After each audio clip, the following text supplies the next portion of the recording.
మాట అంటున్నాడు. తీయండి, అందరు బైబిల్ తీయండి. ఈ రాత్రి కాలంలో కొన్ని మంచి విషయాలు తెలుసుకుందాం. ఇర్మియా గ్రంథం 9వ అధ్యాయం 23-24 వచనాలు. యెహోవా ఇలాగు సెలవిచ్చుచున్నాడు, జ్ఞాని తన జ్ఞానమును బట్టియు శూరుడు తన శౌర్యమును బట్టియు అతిశయింపకూడదు, ఐశ్వర్యవంతుడు తన ఐశ్వర్యమును బట్టి అతిశయింపకూడదు.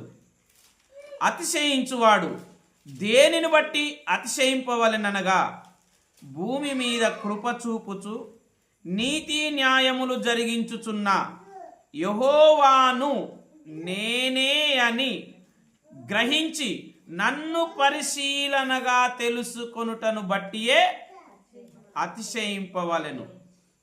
అట్టి వాటిలో నేను ఆనందించువాడనని యెహోవా. భూమి మీద ఒక్కొక్కరు ఒక్కొక్క దాన్ని బట్టి అతిశయిస్తారు.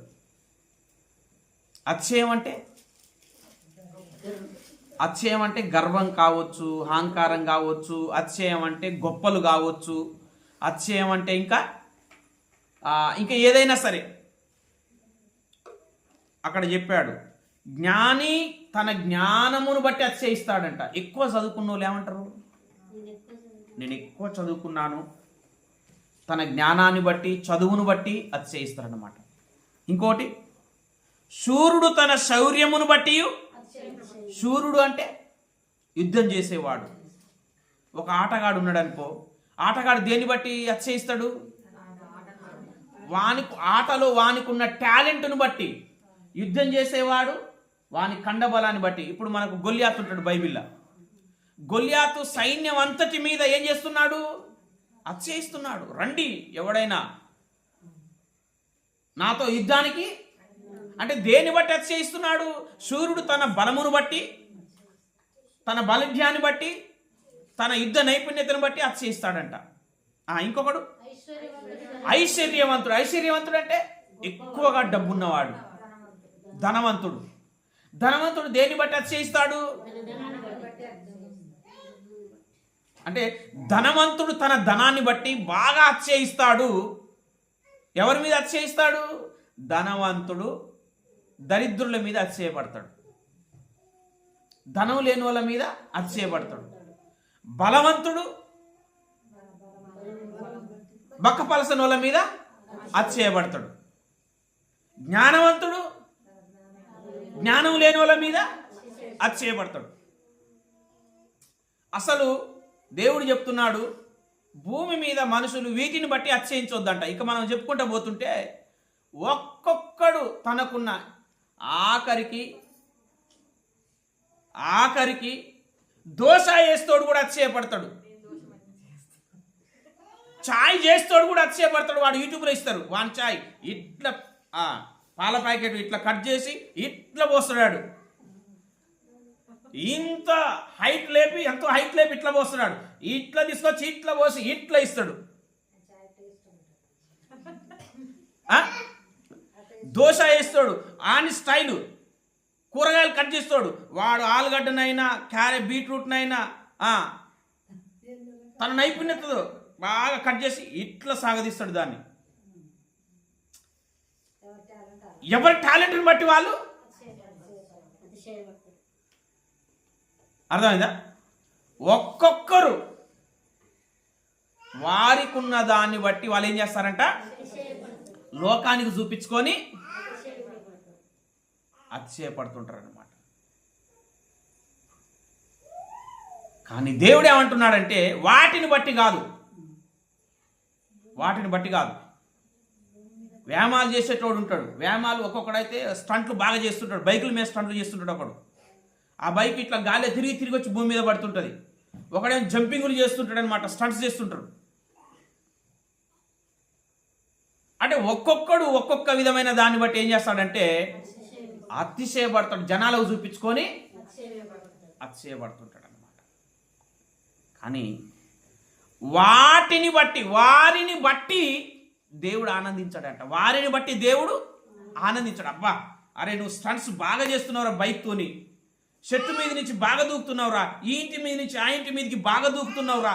దేవుడు ఆ స్టంట్స్ను చూసి అతిశయించాడు. ఫుట్బాల్ ఆడేటోడు ఫుట్బాల్ని ఎట్లా తిప్పుతాడో తెలుసా? ఏలు మీద తిప్పుతాడు, కాలు మీద తిప్పుతాడు, భుజంతో కొడతాడు, చేయితోని కొడతాడు, కాలుతో. వాని ఇష్టమే ఇష్టం. అంటే వానికి ఉన్న టాలెంట్ను బట్టి అసలు ఏమీ లేని వాళ్ళు ఇంత పెద్ద నొత్తుంటే అతిశయపడతారు.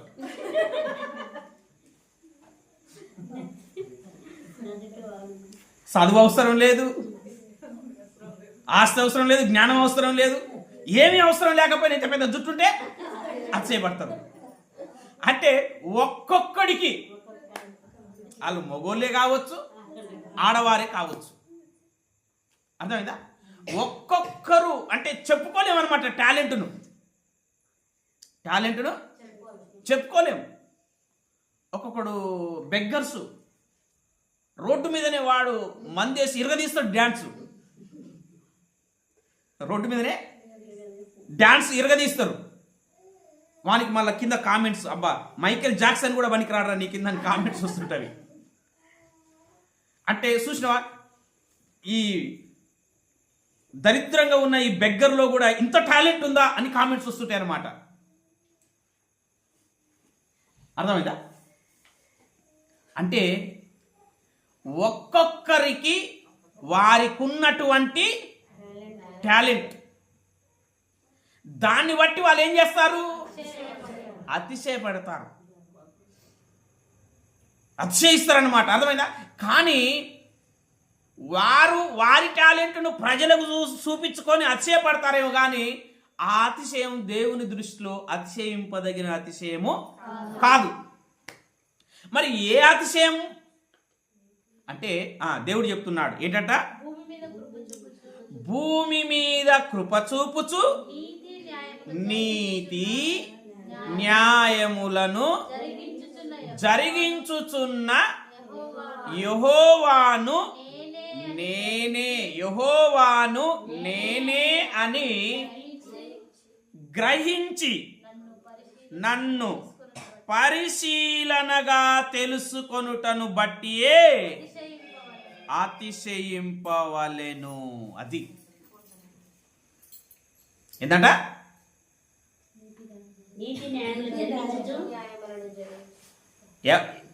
అసలు అతిశయం ఏంటి? ఏ అతిశయాన్ని దేవుడు మెచ్చుకుంటాడంట? ఏ అతిశయాన్ని దేవుడు చూసి ఆనందిస్తాడంట? యెహోవాను నేనే అని పరిశీలన చేసి తెలుసుకొనుటలో నేను ఆనందించువాడను. ఒకటి అవసరం, ఒకటి గుర్తుపెట్టుకోండి. ఇక్కడ దేవుణ్ణి తెలుసుకోవటంలో పరిశీలన అవసరమా? అల్ల ఏముంది చెప్పు? యేసు ప్రభువుని నమ్ముకుంటే అయిపోయా, దాని పరిశీలన అవసరమా? ఏమమ్మా? బైబిల్ పట్టుకొని యేసు ప్రభువుని నమ్ముకుంటే అయిపోయా, దానికి పరిశీలన అవసరమా? యెహోవాను నేనే అని, దేవుణ్ణి నేనే అని, దేవుణ్ణి పరిశీలన చేసి తెలుసుకునే వారిలో నేను ఆనందించేవాడను.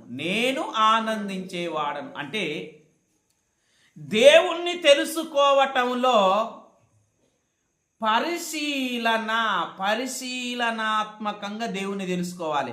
మా అయ్య చెప్పిండు, మా అమ్మ చెప్పింది, నా మొగడు నమ్ముకుండు, మా ఇంటి వాళ్ళు నమ్ముకున్నారు, మా బంధువులంతా క్రైస్తవులే.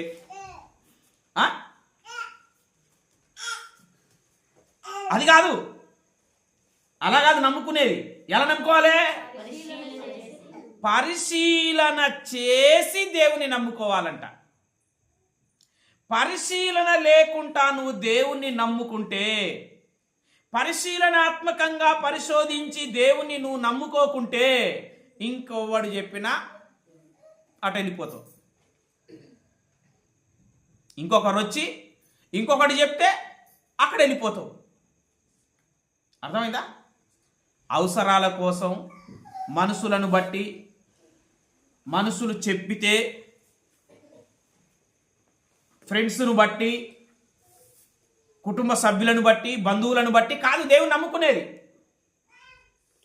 ఏదో వస్తుందంటే ఆ వచ్చే వాటిని బట్టి కాదు దేవుని నమ్ముకునేది. దేవుని ఎట్లా నమ్ముకోవాలంట? పరిశీలనగా తెలుసుకోవాలి. పరిశీలన చెయ్యాలి. దేవుణ్ణి నమ్ముకోవటంలో గుడ్డిగా నమ్మొద్దు దేవుణ్ణి. లోకంలో దేవతలనబడినవి ఎన్నో ఉన్నను, మనుషుల చేత దేవుళ్ళు అనబడుతున్నవారు, కొనియాడబడుతున్నవారు ఎంతో మంది ఉన్నను, నిజదేవుడు ఏమైపోతున్నాడు? అపోస్తులుడైన పౌలు అంట ఎథెన్స్ ప్రాంతంలో సంచరించుతున్నాడంట.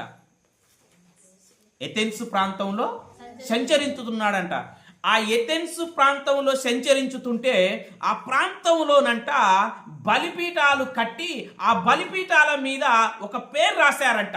అక్కడ ఉన్న వాళ్ళు ఏమని పేరు రాశారంట? తెలియబడని దేవుడు. ఏమని రాశారు? చదవండి ఆ మాట. అపోస్తుల కార్యము 17వ అధ్యాయము 23వ వచనం. నేను సంచరించుచు మీ దేవతా ప్రతిమలను చూచుచుండగా ఒక బలిపీఠం నాకు కనబడెను. ఆ బలిపీఠం మీద తెలియబడని దేవునికి అని. ఏంటమ్మా? అంటే వీళ్ళు దేవుని మీద నమ్మకం ఉంది. వీళ్ళకేముంది? దేవుని మీద నమ్మకం ఉంది. కానీ అసలు దేవుళ్ళు అనబడేవారు భూమి మీద జనాభా సంఖ్య ఎంత ఉందో, మనుషుల చేత దేవుళ్ళు అనబడే వారి సంఖ్య కూడా అంతే మంది ఉంది. అసలు నిజమైనటువంటి అసలు సిసలైన నిజమైన దేవుడు సృష్టికర్త ఎవరో ఏమైపోయాడు? కనుమరుగైపోయాడు. అందుకనే ఈ ప్రజలు ఏమని ఆ దేవునికి బలిపీఠం కట్టి ఆ బలిపీఠం మీద ఏమని రాశారంట? తెలియబడని దేవునికే. అంటే దేవుడు ఉన్నాడన్న నమ్మకం వీరికి ఉంది, కానీ ఆ దేవుడు ఎవరా? అవి చూసావా ఎట్లా ఉందో? దేవుడు ఉన్నాడంట, ఆ ఉన్న దేవుడు ఎవరో వీళ్ళకి. సో అంటే ఇప్పుడు ఏం కావాలి వీరికి? పరిశీలన కావాలి. ఏం కావాలమ్మా? దేవుని మీద నమ్మకం ఉంది, దేవుళ్ళు ఉన్నారు, మనుషులు చేసిన దేవుళ్ళు ఉన్నారు, కానీ దేవుడెవరో వారికి తెలుసుకోలేకపోతున్నారు. కాబట్టి మనుషులకు ఏమవసరం అంటే దేవుని దగ్గరికి వచ్చినప్పుడు పరిశీలన అవసరం. దేవుని దగ్గరికి వచ్చినప్పుడు ఏమవసరం? మనిషి అన్నిటిని పరిశీలన చేస్తారండి. అన్ని పరిశీలన చేస్తారు. తినే కాడ, తాగే కాడ గ్లాసు కడిగి ఇచ్చినవా? గిన్నె కడిగి అన్నం వేసినవా? అర్థమైందా? కడిగిన గిన్నెనా? కడగని గిన్నె కడిగిన్నే అమ్మ చూడే కడిగి. అర్థమైందా? తినే కాడ, తాగే కాడ, అన్నిటి కాడ, ముఖం దూడ్చుకునే కాడ కూడా ఉతికిన టవలేనా ఇది? ఉతికిందా? అంతకు డౌట్ వస్తే ఏం చేస్తారు? వాసన చూస్తారు. సబ్బు వాసన వస్తుందా? అంటే అన్నిటి కాడ పరిశీలన చేస్తారు. దేవుని దగ్గరికి వచ్చే వరకే పరిశీలన చెయ్యం. దేవుని దగ్గరికి వచ్చే వరకే మా ఊళ్ళందరూ అడిపోతున్నారు కదా, మా చిన్నమ్మ పెద్దమ్మ మా వాళ్ళందరూ ఇడిపోతున్నారు కదా, ఎందుకు నమ్ముకున్నావా అమ్మ అంటే మా అయ్యమ్మ నమ్ముకోమన్నారు, నేను నమ్ముకున్నా. నువ్వెందుకు నమ్ముకున్నావు అంటే నేను రాత్రి అడిగిన ఎందుకు నమ్ముకున్నారు, రకరకాల కారణాలు చెప్పారు అందరూ. రాత్రి సైదమ్మ ఉంటే సైదమ్మ కూడా ఒక కారణం చెప్పు, సీన్ అడిగితే సీన్ కూడా చెప్పిండు ఒక కారణం.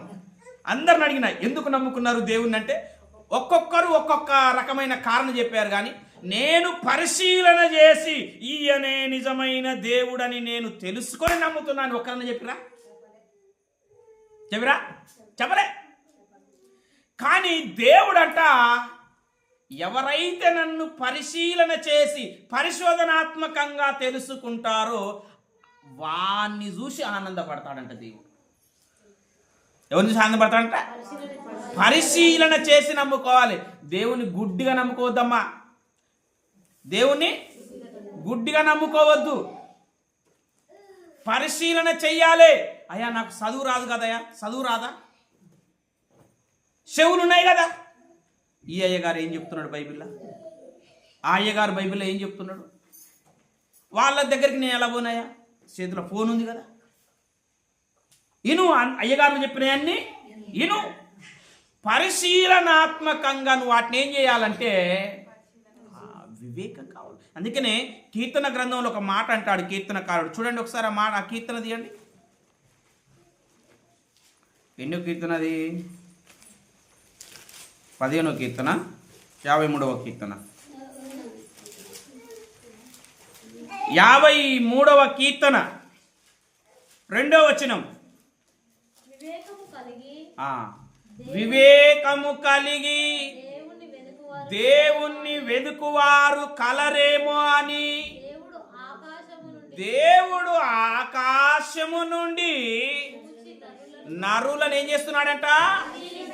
పరిశీలన. పరిశీలన అంటే నువ్వేమో పరిశుద్ధ గ్రంథాన్ని నువ్వు పరిశీలన చేస్తే నీ పరిశీలన కరెక్ట్ అయినదా కాదా అని దేవుడు ఆకాశం నుండి నిన్ను పరిశీలన చేస్తున్నాడు అన్నమాట. అర్థమైందా? వివేకం, దేవుణ్ణి వెదకడంలో ఏముండాలి? వివేకం. వివేకం అంటే అర్థం ఏంది?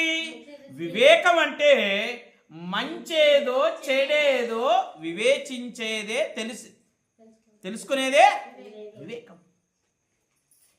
ఆదాముతో అంటాడు, మంచి చెడుల తెలివినిచ్చు వివేకము గల ఫలవృక్షము. అర్థమైందా? వివేకం అంటే అర్థం ఏంటంటే మంచిని చెడును తెలుసుకునేదే వివేకం. అంటే దేవుణ్ణి వెదకటంలో ఉండాలి, వివేకం ఉండాలి. ఏ వివేకం ఉండాలి? నేను నమ్మిన దేవుడు ఈయన నిజంగా దేవుడేనా? దేవుని లక్షణాలు ఈయనలో ఉన్నాయా? మనుషులు చేసిన దేవుడా, లేకపోతే మనుషులను చేసిన దేవుడా? అర్థమైందా? మనుషులు చేసిన దేవుడా నేను నమ్మిన దేవుడు, లేకపోతే నేను నమ్మిన దేవుడు మనుషులను చేసిన దేవుడా? అర్థమైందా? వివేకం, దేవుణ్ణి నమ్మటంలో వివేకం ఉండాలి. నేను ఎందుకు నమ్ముకోవాలి? ఎవరిని నమ్మాలి? నేను నమ్మిన ఆయనని నేను ఎందుకు నమ్మాలి? దేవుణ్ణి వెదకటంలో ఏముండాలి? వివేకము. అంటే వివేకము కలిగి దేవుణ్ణి నమ్ముతున్నారేమో అని దేవుడంట ఆకాశము నుండి చూస్తున్నాడు. అంటే పరిశీలనాత్మకంగా దేవుణ్ణి తెలుసుకోవాలి. మరి చీరల షాపింగ్ అంటే షాపులో చేస్తేవి, కూరగాయలంటే కూరగాయల మార్కెట్లో చేస్తేవి, ఫర్నిచర్ అంటే ఫర్నిచర్ షాపులో చేస్తేవి. అర్థమైందా? ఇక రకరకాల వస్తువులు అవి ఏ స్థలంలో దొరుకుతాయో ఆడిగిపోయి నువ్వు పరిశీలన చేస్తేవి. మరి దేవుణ్ణి ఎక్కడ పరిశీలన చేయాలి? పరిశుద్ధ గ్రంథమును చూడండి ఒకసారి. యెషయా గ్రంథం 34వ అధ్యాయం 16వ వచనం. యెహోవా గ్రంథమును పరిశీలించి చదువుకొనుడి. చాలు. ఏందట? యెహోవా గ్రంథమును పరిశీలించి. ఎందుకు పరిశీలించాలి అమ్మా? దేవుని గ్రంథాన్ని ఎందుకు పరిశీలించి చదువుకోవాలి? చెప్పాను కదా. ఇక లోక సంబంధంగా నువ్వు ఎన్ని షాపులలో ఏం పరిశోధన చేసినావో, కానీ దేవుణ్ణి షాపులలో పరిశోధన చేస్తే షాపులలో దొరకడు దేవుడు. ఎక్కడ దొరుకుతాడు? బైబిల్లో దొరుకుతాడు. పరిశుద్ధ గ్రంథంలో నీకు దేవుడు దొరుకుతాడు. కనుక నువ్వు దేవుణ్ణి పరిశీలన చేయాలంటే, దేవుణ్ణి నువ్వు వెదకాలంటే ఎక్కడ వెదకాలి? అంగట్లో కాదు, పరిశుద్ధ గ్రంథంలో. ఈ పరిశుద్ధ గ్రంథమును పరిశీలించి చదువుకుంటే, పరిశీలనాత్మకంగా చదివితే, పరిశోధనాత్మకంగా చదివితే, ఇర్మియా గ్రంథంలో దేవుడు చెప్పినట్టుగా 9వ అధ్యాయం 24వ వచనంలో చెప్పినట్టుగా, నన్ను పరిశీలించి తెలుసుకొను వాడెవడో అట్టి వానిలో నేను ఆనందించువాడను. ఆనందించు అది అంటే దేవుణ్ణి నువ్వు ఎక్కడ పరిశీలన చేసి తెలుసుకోవాలి అంటే ఇక్కడ పరిశుద్ధ గ్రంథంలో పరిశీలన చేసి తెలుసుకోవాలి. ఈ పరిశుద్ధ గ్రంథం చేతబట్టగానే సరిపోదు. అర్థమైందా? నేను చెప్పాను కదా, ఈ పరిశుద్ధ గ్రంథాన్ని చేతబట్టగానే సరిపోదు. ఎందుకంటే ఈ పరిశుద్ధ గ్రంథంలో కూడా దేవుళ్ళని ముగ్గురిని చేసేశారు. ఎంతమంది చేసేశారు? ముగ్గురిని చేసేశారు. యెహోవా దేవుడే, యేసుక్రీస్తు దేవుడే, పరిశుద్ధాత్ముడు దేవుడే. ముగ్గురు కలిస్తే మళ్ళొక దేవుడు. గుర్తుపెట్టుకోండి, యేసుక్రీస్తు దేవుడే, యెహోవా దేవుడే, పరిశుద్ధాత్ముడు దేవుడే. మళ్ళా ముగ్గురు కలిస్తే ఒక దేవుడు. ముగ్గురు విడిపోతే ముగ్గురు దేవుళ్ళు. అతుక్కుంటే ఒక్క దేవుడు. అర్థమైందా? ఇది క్రైస్తవ్యంలో ఫీజులు ఎగిరిపోయే ఆలోచన, బ్రెయిన్ హీట్ అయ్యే ఆలోచన. అర్థమైందా? ఇంతకు ఎవరిని నమ్మాలో కూడా తెలియనటువంటి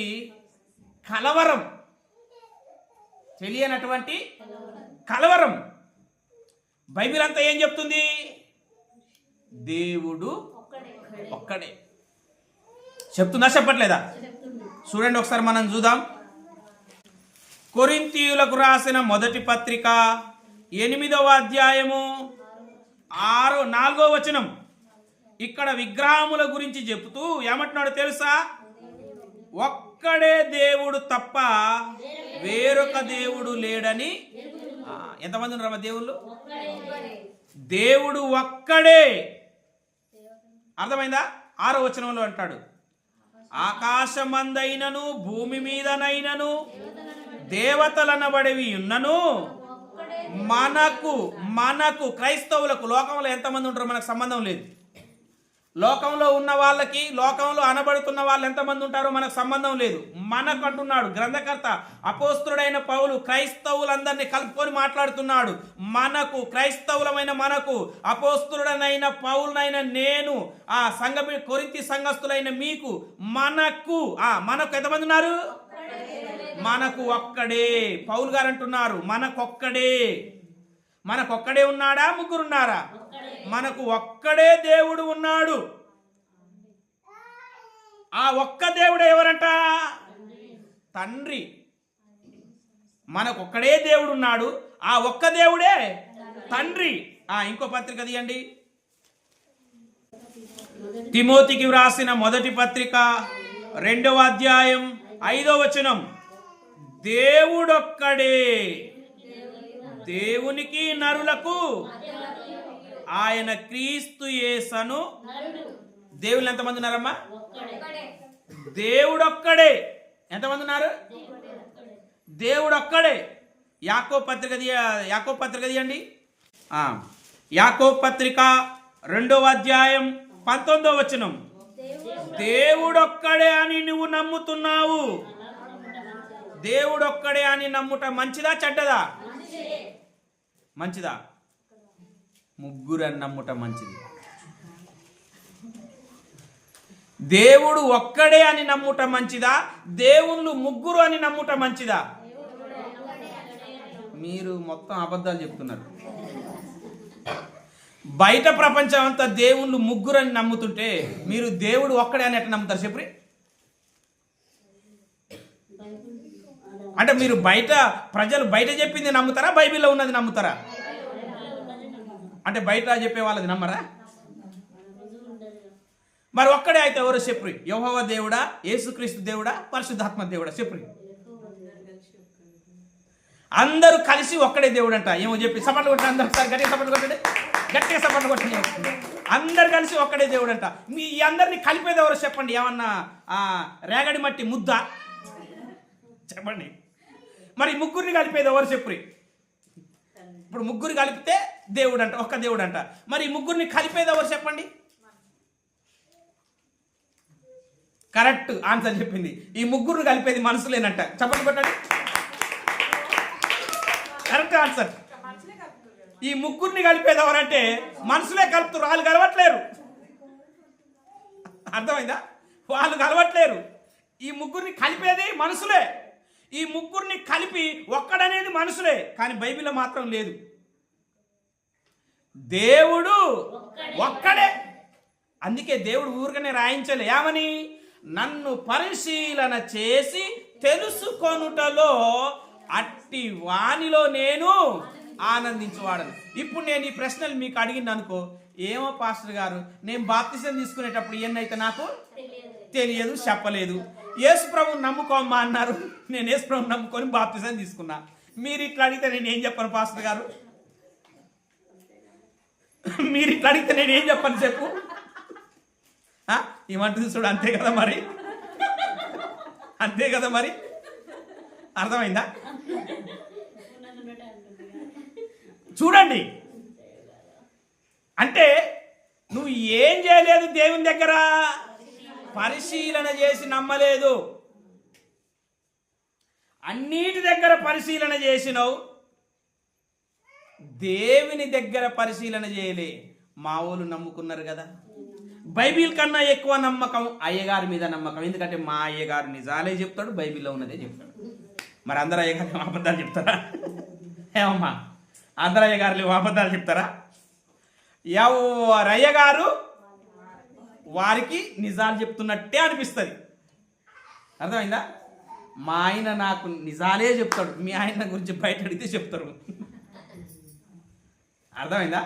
మా ఆయన నాకు నిజాలే చెప్తాడు, మా ఆయన నాకు అబద్ధాలు చెప్పడు. నీకు ఇంట్లో నిజాలే చెప్తాడు. మీ ఆయన గురించి బయటికి వెళ్ళి అడుగు, అప్పుడు చెప్తారు అబద్ధాలు. అర్థమైందా? అంటే దేవుని గురించి పరిశీలన చేయలే. నువ్వు ఏం చేయలేదు? పరిశీలన చేయలే. దేవుడు ఒక్కడే అని ఉంది. నన్ను పరిశీలనగా చేసి తెలుసుకొనుటలో నేను ఆనందించువాడను. ఇప్పుడు ఏంటండి, దేవుడు ఒక్కడే అని ఉంది బైబిల్లా, వీళ్ళేమో దేవుళ్ళు ముగ్గురని చెప్తున్నారు. మళ్ళా ముగ్గురు అతుక్కుంటారంట, అతుక్కొని ఒక్కటైతారంట. ఏమమ్మా ఉందా? ఈ ముగ్గురు కలిస్తే ఒక్కటైతారని ఉందా? పరలోకానికి పోతే సరే, ఇది వదిలిపెట్టి మీకు ఒక క్వశ్చన్ వేస్తున్నా. ఇప్పుడు మీరు ఒకటి అన్నారు, ముగ్గురు అతుక్కపోతారు ఒకటైతారు అన్నారు. సరే మంచిది. ఇప్పుడు పరలోకం పోతారు. పరలోకం పోయినాక దేవుడు ఒక్కడే కనిపిస్తాడా? యేసుక్రీస్తు, పరిశుద్ధాత్ముడు, యెహోవా ముగ్గురు కనిపిస్తారా? చెప్పండి. ఇప్పుడు మీరు మనం ఏదైనా ఒక రోజు మనం అయితే చచ్చిపోతాం. చచ్చిపోయినాక పరలోకం పోతాం. పరలోకానికి పోయినాక యేసుక్రీస్తు, పరిశుద్ధాత్ముడు, యెహోవా వీళ్ళు ముగ్గురు కనిపిస్తారా? లేకపోతే ఈ ముగ్గురు అత్తకపోయి ఒకే వ్యక్తిగా కనిపిస్తారా? మేము ఇంతవరకు పోలే పాస్టర్ గారు, ఇంతవరకు మేము ఆలోచన చేయలే. నేను ఇంతవరకు ఆలోచన చేయలే పాస్టర్ గారు, ఇంతవరకు ఆలోచన నేను చేయలేదు. నేను ఒకటే ఆలోచన చేసిన. ఏం ఆలోచన చేసినంటే, మరి నిజమే కదా, యెహోవా ఉన్నాడు, యేసుక్రీస్తు ఉన్నాడు, పరిశుద్ధాత్మ ఉన్నాడు, ఈ ముగ్గురు ఉన్నారు. కానీ మళ్ళా ముగ్గురు దేవుళ్ళు అంటే ఒకటే అని చెప్పిరు. మరి పరలోకం పోయినాక మరి ఎట్లా? ఇది నేను ఇక్కడికి ఇంతవరకు పోయి ఆలోచన చేయలే పాస్టర్ గారు. మరి ఇప్పుడు చెయ్యిగా, మరి ఇప్పుడు చెయ్యి. యేసుక్రీస్తు ఏమన్నాడు? నేను నా తండ్రి కుడి పార్శ్వాన ఉంటా పరలోకంలో అన్నాడా అనలేదా? యేసుక్రీస్తు ప్రభు చనిపోయి సమాధి చేయబడి తిరిగి లేచినాక మొట్టమొదటి హతసాక్షి ఎవరు? స్టెఫన్. మొట్టమొదటిగా యేసుక్రీస్తు కోసం హతసాక్షిగా అయినట్టు మనకు రికార్డ్ అయింది, పరిశుద్ధ గ్రంథంలో రికార్డ్ అయింది ఎవరి మరణం? స్టెఫన్ మరణం. స్టెఫను అపోస్తల కార్యం 7వ అధ్యాయంలో 50వ వచనం కానించి మనం చదువుకుంటే కిందికి వస్తే అక్కడ ఉన్న వారందరూ స్టెఫన్ను ఊరు బయటకి ఈడ్చుకొని పోయి వారందరూ రాళ్లతో కొడుతున్నారంట, రాళ్లతో కొట్టి చంపుతున్నారంట. ఆ రాళ్లతో కొడుతుంటే స్టెఫను దేవునికి ప్రార్థన చేస్తున్నాడంట. ప్రార్థన ఏమని చేస్తున్నాడంట? ప్రభువా నా ఆత్మను చేర్చుకో అని స్టెఫను ప్రార్థన చేస్తున్నాడంట. ఆకాశం తెరవబడ్డదంట. ఆయన చూస్తున్నాడు. ఏం చూస్తున్నాడు? తండ్రిని చూస్తున్నాడు. ఆ తండ్రి కుడి పార్శాన యేసుక్రీస్తు నిలబడ్డాడంట. అంటే ఇద్దరిని చూస్తున్నాడా, ఒకరిని చూస్తున్నాడా? మరి ఇద్దరు అతకపోయి లేరు కదా. మీకు డౌట్ ఉంటే ఆ వచనాన్ని చదవండి. చదువమ్మా, ఆ వచనం చదవండి. ఆ వచనం చెప్పండి. వచనం చెప్పండి, నేను అధ్యాయం అడగదు. 54వ వచనం చదవండి. వారు ఈ మాటలు విని కోపముతో మండిపడి అతనిని చూచి పండ్లు కొరికిరి. అయితే అతడు పరిశుద్ధాత్మతో నిండుకొనిన వాడై ఆకాశము వైపు తేరి చూచుచు దేవుని మహిమను యేసు దేవుని కుడి పార్శాన. ఏటమ్మా, యేసుప్రభు దేవుడు కాదా? యేసుప్రభు దేవుడు కాదా? సైదమ్మా దేవుడే కదా. మరి యేసుప్రభు యాడ నిలబడ్డాడంట? కరెక్ట్ చెప్పాలాడా? దేవుని కుడిపార్శాన నిలబడ్డాడంట. దేవుని కుడిపార్శాన నిలబడ్డాడంట. ఎక్కడ? పరలోకంలో. మరి దేవుళ్ళు ఎంతమంది ఉన్నారు? మరి యేసుప్రభు యాడ నిలబడ్డాడు? దేవుని కుడిపార్శాన నిలబడ్డాడా, దేవుడిగా నిలబడ్డాడా? మరి యేసుప్రభు ఎవరు? దేవుని కుమారుడు. యేసు ప్రభు వారు పరలోకంలో దేవుని పక్కన నిలబడ్డాడా, యేసు ప్రభువే దేవుడిగా కనిపిస్తున్నాడా? దేవుని కుడిపార్శాన నిలబడ్డాడు. మరి ఆ దేవుడు ఎవరు? ఆ పక్కన ఉన్న దేవుడు ఎవరు? ఎవరమ్మా పక్కన ఉన్న దేవుడు? తండ్రి. పక్కన ఉన్న దేవుడు ఎవరు? తండ్రి. ఎవరు ఈ తండ్రి? మరి ఈ దేవుడు ఎవరో తెలుసా మీకు? ఈ దేవుడు ఎవరు తెలుసా? మనకు సుపరిచితమైనటువంటి కొన్ని ఆజ్ఞలు ఉన్నాయి. అవి కొంతమంది ఇళ్లల్లో అలా చాట్ ఉంటుంది. పాత నిబంధన గ్రంథంలో దేవుడు కొన్ని ఆజ్ఞలు ఇచ్చాడు ఇశ్రాయేలీయులకి. ఎన్ని ఆజ్ఞలు ఇచ్చిండమ్మా? 10 కమాండ్మెంట్స్, అంటే 10 ఆజ్ఞలు. 10 ఆజ్ఞలలో మొట్టమొదటి ఆజ్ఞ ఏంటో తెలుసా? నిర్గమకాండం 20వ అధ్యాయం 1వ వచనం కానించి ఉంటుంది. అక్కడ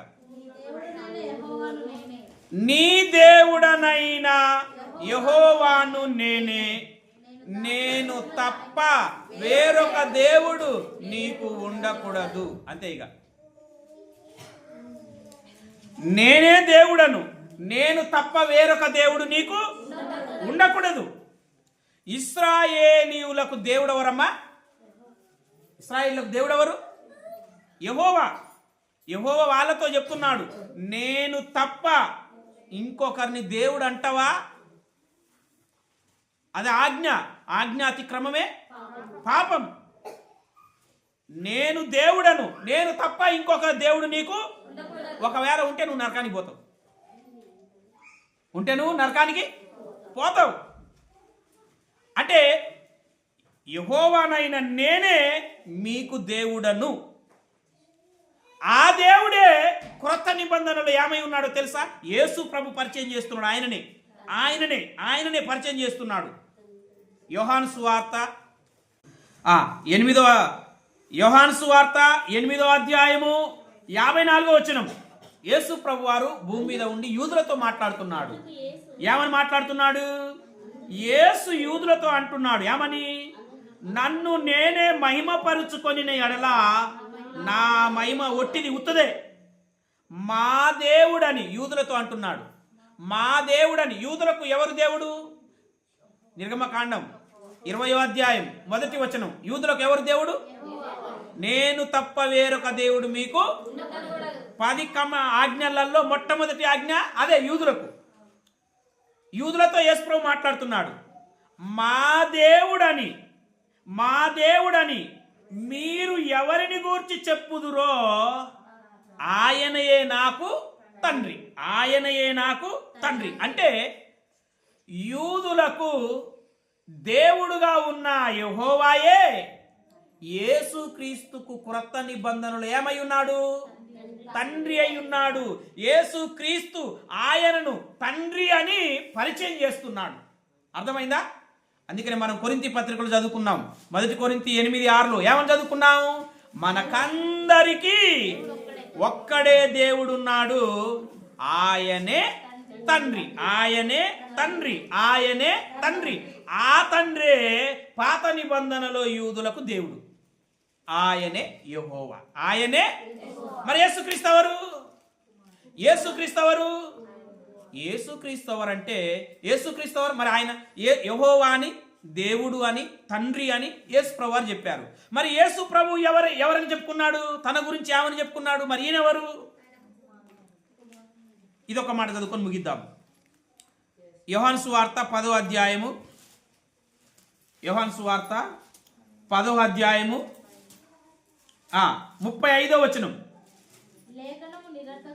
యేసు ప్రభు వారు యూదులతో అంటున్నాడు, లేఖనము నిరార్థకము కానేరదు కదా, దేవుని వాక్యము ఎవరికి వచ్చెనో వారే దైవములని చెప్పిన ఎడల. యేసు ప్రభు వారు ఏమని చెప్పుకున్నాడు? మీరు తప్పు చదువుతున్నారు. నేను దేవుడనని చెప్పినందుకు అనుందా? అని ఉందా? అని ఉందా? ఏమనుంది? నేను దేవుని కుమారుడనని చెప్పినందుకు తండ్రి ప్రతిష్ఠ చేసి ఈ లోకానికి పంపిన వానితో దేవదూషణ చేస్తున్నావని నన్ను రాళ్లతో కొట్టుదురా? కింది చదివితే ఉంటుంది ఆ మాట. అంటే యేసు ప్రభు వారు తన గురించి ఏమని చెప్పుకున్నాడు? దేవుని కుమారుడని చెప్పుకున్నాడు. చెప్పుకున్నాడా? చెప్పుకోలేదా? చెప్పండి అమ్మా. చెప్పుకున్నాడు. మరి దేవుడు ఎవరు? యేసు ప్రభు వారు చెప్పారు. దేవుడు ఎవరు? యేసు ప్రభువే చెప్పిండు. ఏమని చెప్పిండు? యోహాను సువార్త 8వ అధ్యాయం 54వ వచనంలో ఏమని చెప్పాడు? మా దేవుడని మీరు ఎవరిని గురించి చెప్పుదురో. ఎవరిని గురించి చెప్తారు? యెహోవాని గురించి. అద్వితీయుడ యెహోవా అని చెప్తారు.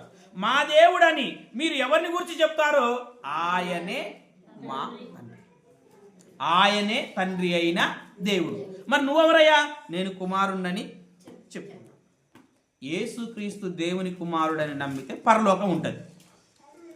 యేసుక్రీస్తు దేవుడే, పరిశుద్ధాత్ముడు దేవుడే, యెహోవా దేవుడే, ముగ్గురు అతకపోతే ఒక్క దేవుడు అంటే మాత్రం నరకమే. పరిశీలన కావాలి. నేను ఎందుకు చెప్పినా? షాపులన్నీ ఎందుకు తిప్పుకొచ్చినా? కూరగాయల మార్కెట్లు ఎందుకు తిప్పుకొచ్చినా? ఫర్నిచర్ షాపులు ఎందుకు తిప్పుకొచ్చినా? అవి మాత్రమే కాదు పరిశీలన చేసేది, బైబిల్ని కూడా పరిశీలన. ఎవరైతే బైబిల్ని, పరిశుద్ధ గ్రంథాన్ని పరిశీలన చేసి యెహోవాని తెలుసుకుంటారో దేవుడని, వాణ్ణి చూసి దేవుడు ఆనందపడతాడంట. మరి నువ్వు తెలుసుకుంటే ఆనందపడతావు, ముగ్గురిని అతకబెడితే మాత్రం ఇరక్కపోతావు. ఇంత మంచి మాటలు మీరు మంచిగా విన్నందుకు మీ అందరికీ నా హృదయపూర్వకమైన వందనాలు.